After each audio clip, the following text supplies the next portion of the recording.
So when you specify the deterministic to indicate that the function return the same result, always the function result the same result value whenever it is called with the same value. So when you give the same value, you are getting a same result. This helps the optimizer avoid the redundant function call. So every time you are not calling the function, so every time it is giving you the same result. If a function was called previously with the same argument, then uh, if the function was called previously with the same argument, the optimizer can elect to use previous result.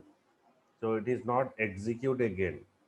Suppose you are taken in the procedure 10 and 20, that means it gives you result 30. Again, if you pass the same value, then it is not execute it again. It is called the same value. The do not specify the deterministic for a function whose result depends on the state of session variable or schema object. So when it's saying that don't define the deterministic for a function whose result depends on the state session variable or schema object, because when you define a session object, it is valid to the particular session. Okay.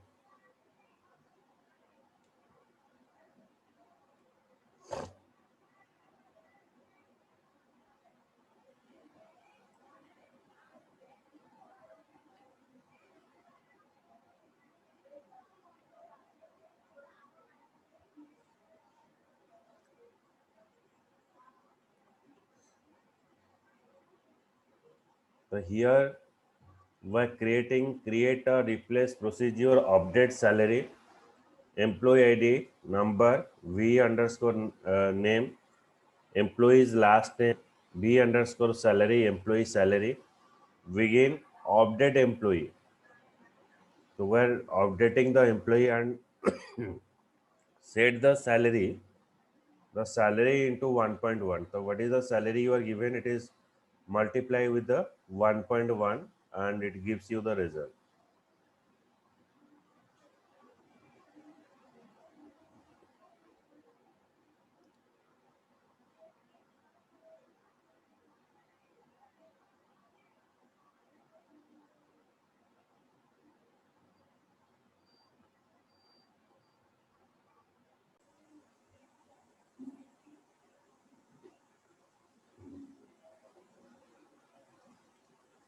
So here I am defining a table.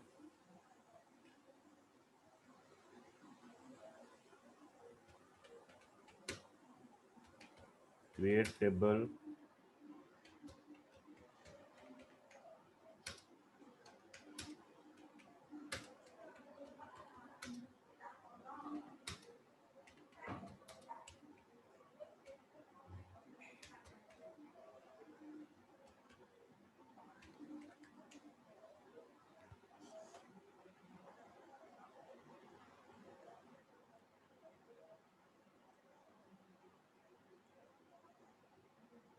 So here I am creating a table employee.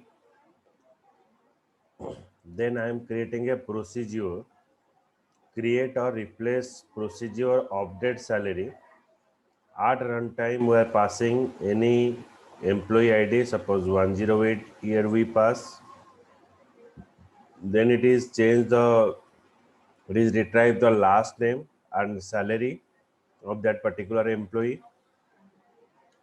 Now update employee set salary equals to 1.1. So we convert the salary into 1.1 where employee ID equals to P underscore employee ID.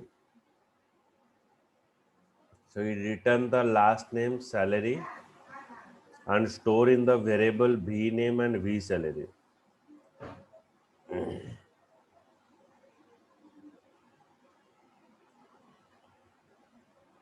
So so first I create the procedure.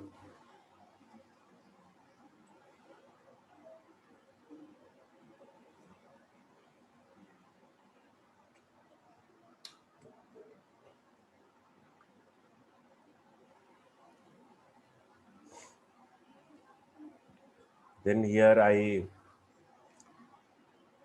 update the record. Before updating a record, let's see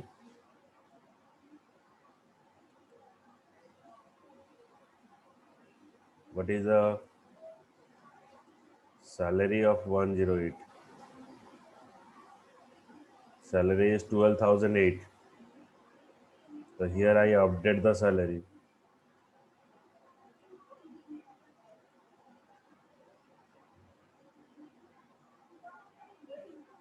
So I am updating the salary. The new salary is 13,208. The simple one, deterministic, that we're using.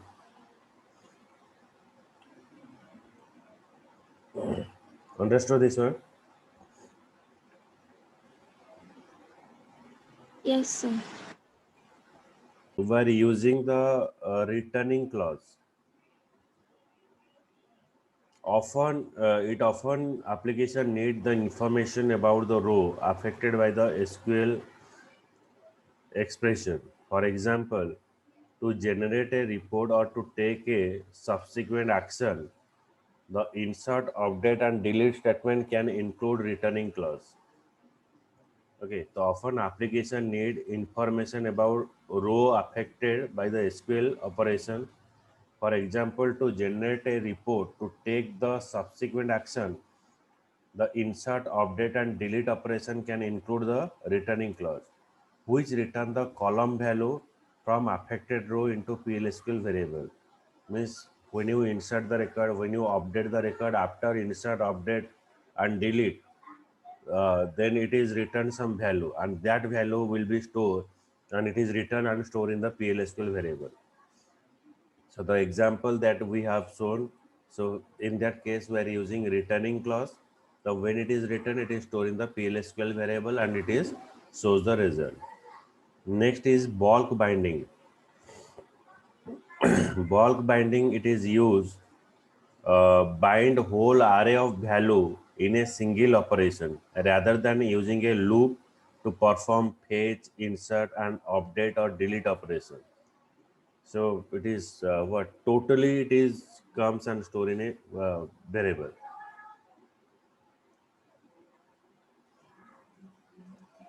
The Oracle server uses the two engine to run the PLSQL block and subprogram. The PLSQL runtime engine which run the procedural statement but pass the SQL statement to the SQL engine. The SQL engine which purges and execute the SQL statement and in some cases return the data to the PLSQL engine. Okay, the Oracle server uses the two engine to run the PLSQL block. For running the PLSQL block, it use the two engine. One is PLSQL runtime engine, which run the procedural statement but passes the SQL statement to the SQL engine. Another is the SQL engine, which purges and execute the SQL statement in some cases and return the data to the PLSQL engine. During the execution of every SQL statement, it causes a context switch between the two engines, which result in a performance penalty for excessive amount of SQL processing. This is typical application that have SQL statement in a loop that uses a value from index collection. Collection include the nested table, varying array, index by table, and host array. So there is a two engine present. So when you execute a SQL statement, it is context switch, means it is going to the PLSQL in some part, it is going to the SQL part in some part. So for that reason, here we're using bulk binding, where you have to gather all the information and you have to at a time you have to insert, at a time you have to update, or at a time you have to delete. The performance can be substantially improved by minimizing the number of context switches through the use of bulk binding. Bulk binding causes an entire collection to be bound in one call, a context switch to the SQL engine, that is a bulk bind process, and passes the entire collection of value back and forth between the two engines. Okay, so here by using a bulk binding, entirely you have to what store the value. So it is not like that one by one you have to store the value. As an entire you can store the value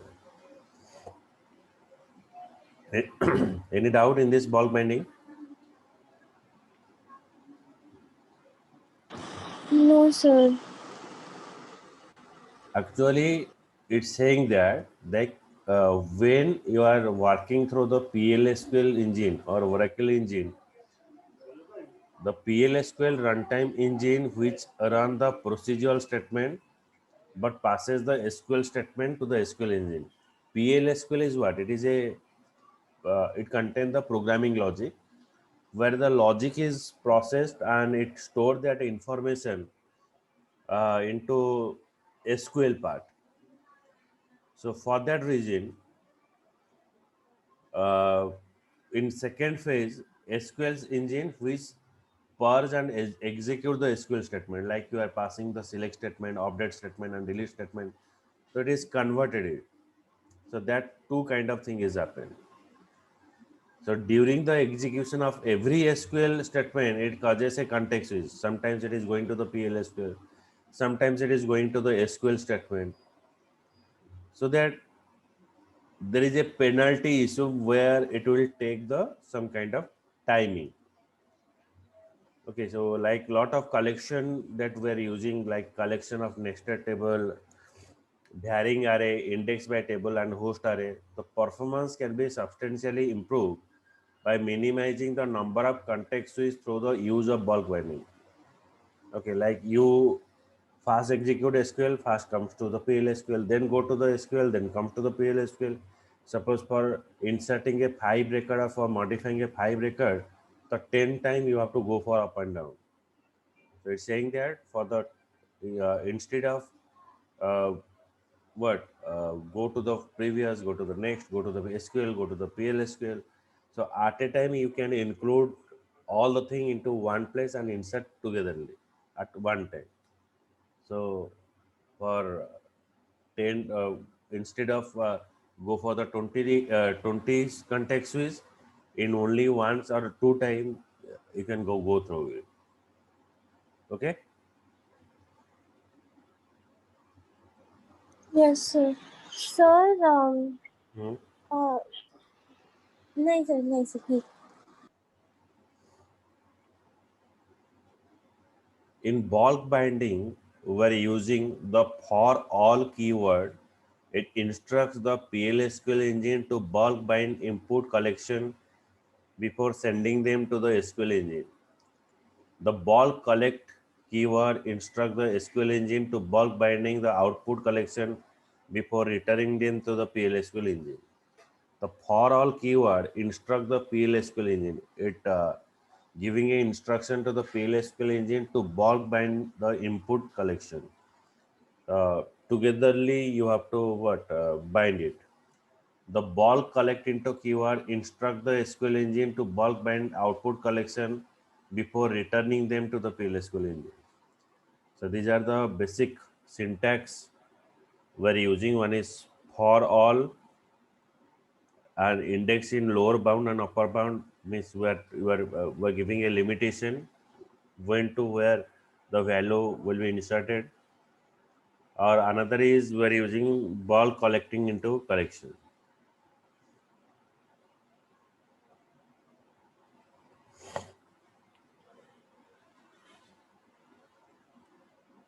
The bulk.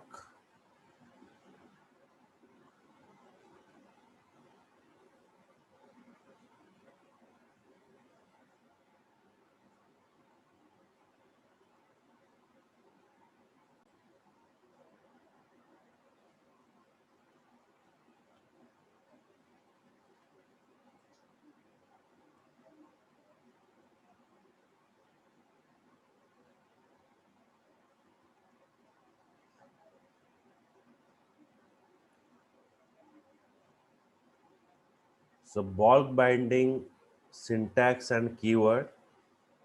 The DML use the bulk bind to improve the performance of DML statement that reference the collection element. Select the statement that reference the collection element. Cursor for loop that references the collection and return into clause. The for all keyword instruct the PLSQL engine to bulk bind input collection before sending them to the SQL engine. First, it is what to gather all the information and before sending to the SQL engine. Although for all statement contain an iteration scheme, the bulk collect keyword instruct the SQL engine to bulk bind output collection before returning them to the PLSQL engine. This enable you to bind location into which SQL can return and receive the value in bulk. Thus, you can use this keyword like select into, fetch into, returning into clause. The save exception keyword is an optional. However, if some of the DML operations succeed or and some fail, you would want to track a report to those that fail using this save exception keyword. So by using up save exception keyword, the it is tracking the failure option. Then handling for all exception and bulk exception attribute to manage the exception and have the bulk bind complete despite error and add the keyword save exception to your for all statement after the bound before the DML statement. All the exception raised during the execution are saved into the attribute of bulk exception. So if there is more than exception will come, so it will store in the bulk exception. The bulk exception error, it index and hold the iteration for all statement during which the exception was raised, and the error code hold the corresponding error code. The value stored in the bulk exception refer mostly executed for all statement. Its subscript range from bulk exception count. It is counting all the numbers here.